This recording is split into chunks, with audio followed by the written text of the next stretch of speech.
Halo semuanya, selamat datang di video pertama kami dalam presentasi ini. Saya harap kalian semua dalam keadaan baik. Terima kasih telah menyempatkan waktu Anda untuk menonton video ini. Yang kami hormati, Ibu Tri Anissa Lestari, Magister Pendidikan selaku dosen mata kuliah Bahasa Indonesia, Universitas Microskill. Pada kesempatan kali ini, kami akan menyajikan hasil analisis dengan 3 topik utama, di antara lain yaitu analisis struktur, analisis kedalaman isi, dan analisis EED jurnal pada artikel ilmiah yang berjudul Pengenalan jenis tanaman mangga berdasarkan bentuk dan tekstur daun menggunakan kecerdasan artificial vanilla snackball dan fusi informasi yang ditulis oleh Arwin Datumaya Wahyudi Sumari, Muhammad Rifki Syahbana, dan Mustika Mentari dari Politeknik Negeri Malang. Saya Sekretaris Analis Parapat sebagai moderator sangat senang bisa berbagi wawasan yang menarik dan relevan ini. Oke, tanpa menunggu lama lagi, kami akan mempresentasikan hasil analisis kami agar kita bisa mendapatkan pemahaman yang lebih dalam bersama-sama. Oke.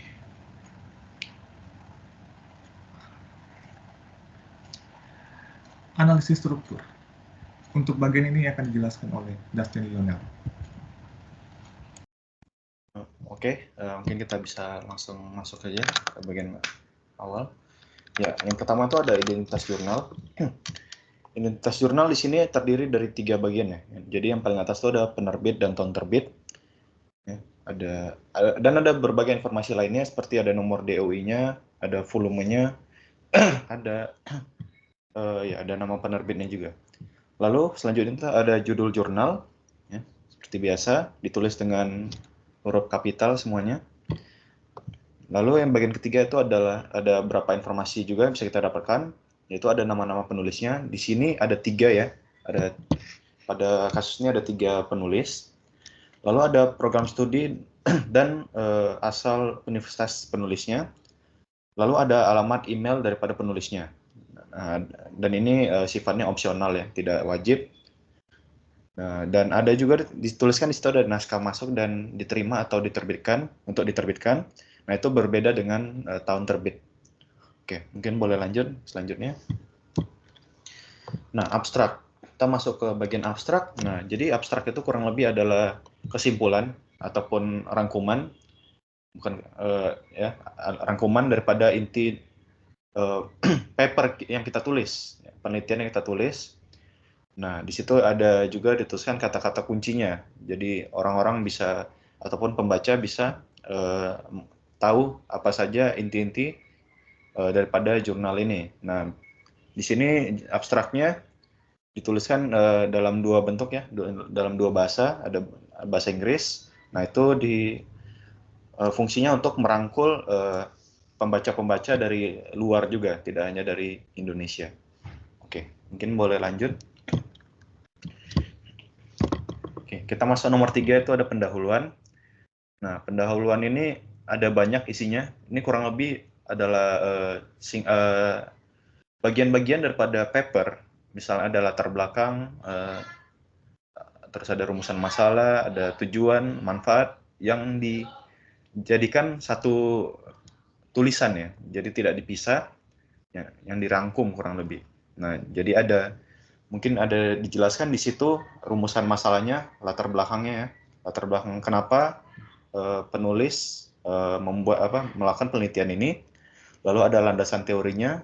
Jadi ada banyak sekali dilakukan citasi-citasi atau rujukan daripada penelitian-penelitian sebelumnya. Lalu ada referensi juga, ada tujuan, manfaat, dan rumusan permasalahan. Nah, jadi dijadikan dalam satu tulisan yaitu pendahuluan. Tidak seperti paper-paper biasanya yang dipisah. Oke, mungkin berlanjut. Nah, di sini ada metode penelitian. Nah, metode penelitian itu kurang lebih itu menguraikan cara-cara pelaksanaan penelitian. Jadi ada mungkin subjek penelitiannya, ada populasi atau sampelnya, ada cara pengumpulan datanya, ada teknik analisis datanya. Nah, jadi biasanya kalau misalnya pada teknik informatika, mungkin pada pengembangan aplikasi itu dituliskan metode cara pengembangan aplikasinya, misalnya metode waterfall, Scrum atau Agile atau sebagainya. Mungkin boleh lanjut. Lanjut lagi. Nah, di sini ada hasil pembahasan ya, yang seperti kita ketahui biasa dituliskan pada hasil pembahasan, yaitu adalah proses-proses daripada penelitian yang sudah dilakukan dan hasilnya juga diterterakan. Jadi diuraikan di dalam bagian ini. Nah, hasilnya biasanya merupakan proses pemecahan masalah dan bagaimana hasil daripada penyelesaian masalah yang dilakukan di dalam penelitian tersebut. Nah, biasanya ada disajikan secara singkat, ada videonya, fotonya, diagram, tabel, grafik, ya, data-datanya itu diterterakan, dipaparkan di bagian hasil dan pembahasan. Oke, boleh lanjut? Lanjut lagi. Oke, kita masuk ke, ini ada bagian kesimpulan dan saran. Nah, jadi kurang lebih ini adalah kesimpulan daripada hasil penelitian yang sudah dilakukan. Jadi apa saja signifikansi ya yang telah didapatkan daripada penelitian yang sudah dilakukan. Jadi pembaca juga bisa memahami. Lalu ada saran, yaitu ada implikasi dan juga saran-saran atau langkah ke depan yang bisa dilakukan untuk meningkatkan kualitas daripada penelitian dengan topik ini, topik yang sama. Jadi ada saran-saran daripada riset lanjutan juga bisa dilihat. Nah, jadi saran ini juga diharapkan dapat memberikan kontribusi pada bagi peneliti lainnya, supaya bisa lebih meningkatkan hasil penelitian dan menghasilkan penelitian yang lebih bagus lagi. Oke, mungkin berlanjut lagi. Oke, yang terakhir kita masuk ke daftar pustaka. Nah, daftar pustaka ini merupakan referensi-referensi yang digunakan daripada jurnal ini, di mana itu fungsinya untuk mendorong atau mengokohkan fondasi ataupun dasar teoritis yang digunakan di dalam jurnal ataupun paper, supaya validitasnya tetap terjaga. Jadi tidak bisa sembarang untuk menuliskan teori-teori yang tidak ada landasan atau dasarnya. Oke, mungkin ini yang terakhir ya. Sekian dari saya, terima kasih. Oke, terima kasih Dustin Yono atas penjelasannya. Baiklah, untuk analisis kedalaman isi akan dijelaskan oleh Ahmad Syahwal. Baik, pada bagian ini saya akan menjelaskan analisis kedalaman isi. Oke, yang pertama bisa kita lihat pada gambar di samping ini sebelah kiri atas. Bagian ini berisikan informasi jurnal dan penulis. Yang sudah dijelaskan sebelumnya oleh Dustin Lionel, terdapat EOI, judul, nama-nama penulis, prodi penulis, email penulis, dan sebagainya. Oke, kemudian kita masuk ke dalam abstrak. Pada bagian abstrak, dapat kita ketahui bahwa adanya permasalahan di mana seringnya terjadi kesalahan penjual dalam pemilihan jenis mangga. Sehingga tidak jarang ada pembeli yang kecewa karena tidak mendapatkan jenis mangga yang sesuai. Maka dari itu, penulis ingin membangun sebuah aplikasi yang dapat membantu penjual untuk mempermudah kesulitan dalam mengetahui jenis mangga yang akan dijual. Menggunakan algoritma kecerdasan artifisial, yaitu KNN atau Key Nearest Network, dengan bantuan teknik fusi informasi untuk membantu dalam penggabungan fitur yang akan digunakan sebagai acuan dalam proses klasifikasi menggunakan KNN. Di sini juga dituliskan bahwa adanya perbedaan dalam tingkat konsistensi, akurasi, dan kecepatan proses klasifikasi menggunakan nilai key yang berbeda-beda ketika menggunakan fusi informasi dan tidak menggunakan fusi informasi. Tingkat konsistensi dan kecepatan proses klasifikasi lebih besar ketika menggunakan teknik fusi informasi dibandingkan dengan tidak menggunakan teknik fusi informasi. Kemudian kita bisa lihat di gambar samping sebelah kanan ini ada beberapa cara untuk melakukan pengecekan jenis tanaman mangga. Di antaranya yakni menunggu sampai tanaman berbuah atau melakukan pengecekan melalui daunnya. Tetapi akan memakai akan memakan waktu yang sangat lama jika harus menunggu sampai tanaman mangganya berbuah. Maka dari itu, parameter yang paling tepat adalah menggunakan daun daripada tanaman mangga. Sudah ada beberapa penelitian dalam cara mengenali jenis buah mangga dengan metode-metode yang berbeda daripada peneliti sebelumnya. Pada penelitian ini, penulis menggabungkan beberapa metode daripada penelitian-penelitian sebelumnya, yakni metode ekstraktif fitur, tekstur daun, dan fitur bentuk daun menggunakan metode LBP atau local binary pattern dengan nilai entropy dan rectangularity. Perbedaannya, pada penelitian ini adalah menggunakan teknik fusi informasi dalam menggabungkan kedua fitur yang didapatkan, yakni dengan tekstur daun dan bentuk daunnya. Lalu digabungkan menjadi sebuah satu fitur yang menjadi acuan dalam proses klasifikasi menggunakan metode KNN. Selanjutnya, kita bisa lihat di sebelah bagian kanan terdapat metode penelitian. Oke, jadi penulis itu menjelaskan bahwa pada penelitian ini mereka menggunakan 4 jenis daun mangga, yakni ada jenis gadung, golek, irwin, dan lalijiwo. Masing-masing jenis direpresentasikan sebanyak 30 data gambar. Untuk metode pengambilan data, penulis melakukan observasi ke tempat penjualan bibit mangga ataupun lokasi budidaya mangga yang dilakukan oleh masyarakat sekitar. Untuk pengambilan foto, dilakukan menggunakan ponsel pribadi merek Asus Zenfone Max Pro M1 dengan daun mangga yang diletakkan di dalam sebuah kotak yang diberikan lapisan latar putih agar menyamakan sebuah gambar yang diambil, supaya mengurangi terambilnya data gambar outlier. Oke, selanjutnya kita bisa lihat ada 2 metode yang akan digunakan dalam penelitian ini, guna untuk mendapatkan fitur yang akan digunakan untuk proses klasifikasi. Berikut adalah metodenya. Yang pertama, metode rectangularity.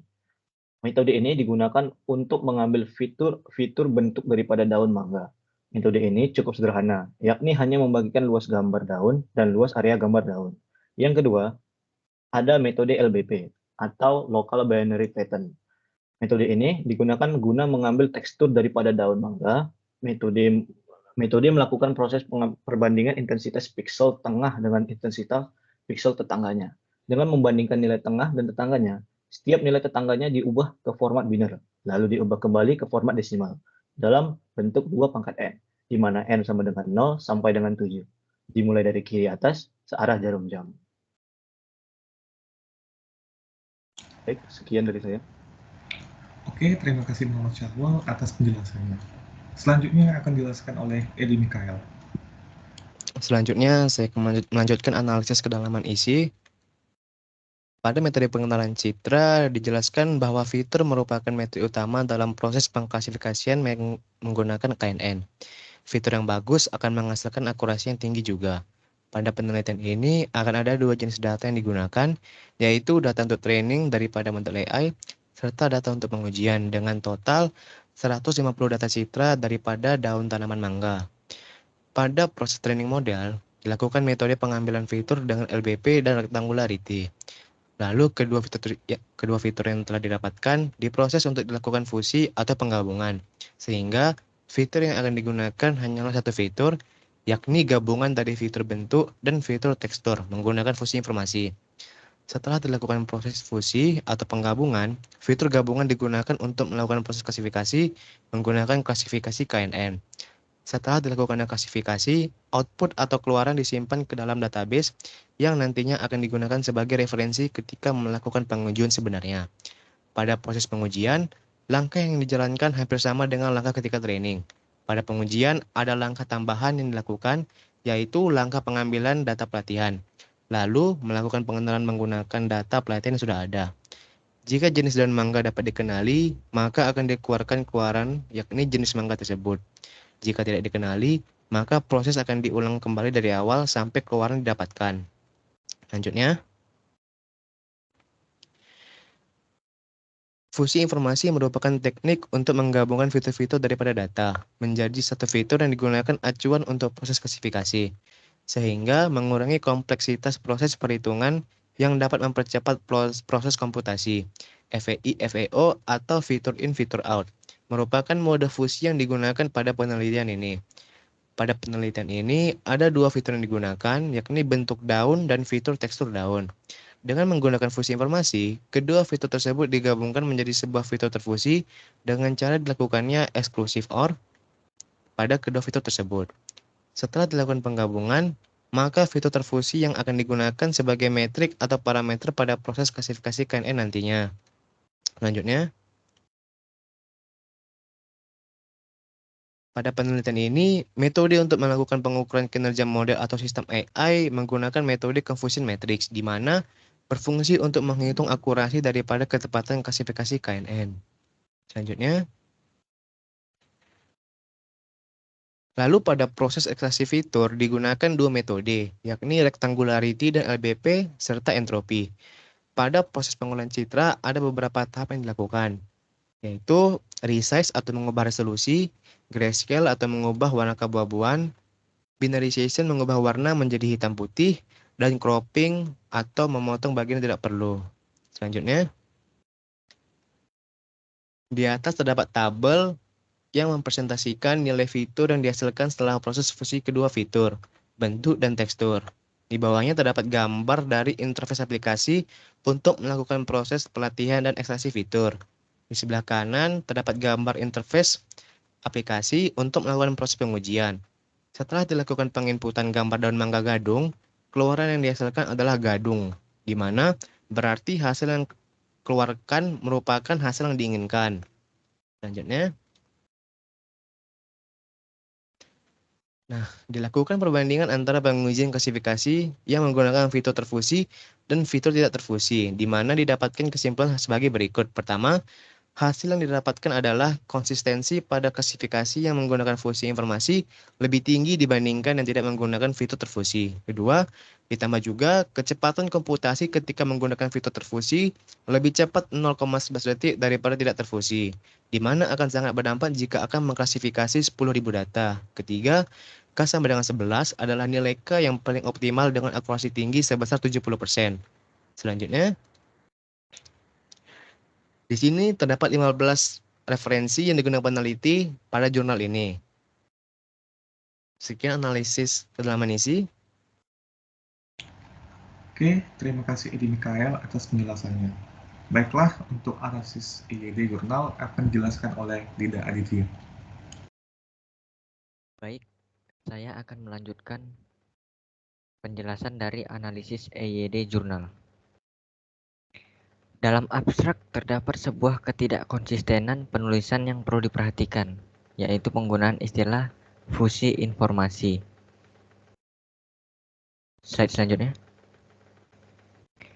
Pada abstrak bagian kiri, pada bagian tertentu terdapat kekurangan tanda koma sebelum kata di antaranya.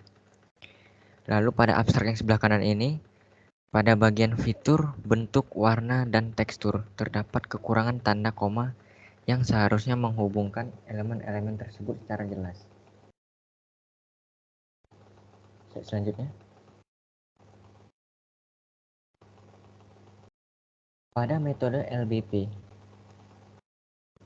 Local Binary Pattern, konteks pemberian nilai 1 atau 0 pada nilai tetangga atau nilai tengah tidak jelas. Contoh kalimat, baris 2 sampai dengan baris. Proses selanjutnya adalah menentukan nilai tengah dan tetangga, kemudian membandingkan nilai tetangga dengan nilai tengah. Jika nilai tetangga lebih dari nilai tengah, maka diberi nilai 1. Dan jika sebaliknya, yakni nilai tetangga kurang dari 1 sama dengan nilai tengah, maka diberi nilai 0. Pada kalimat ini, pembaca akan bertanya-tanya apakah nilai tengah yang diberi nilai 0 atau 1, atau nilai tetangga yang diberi nilai 0 atau 1. Seharusnya tidak menggunakan simbol untuk menggantikan kata lebih besar, lebih kecil, dan sebagainya karena dapat membingungkan pembaca. P1B6 dan P3B4. Oke, selanjutnya.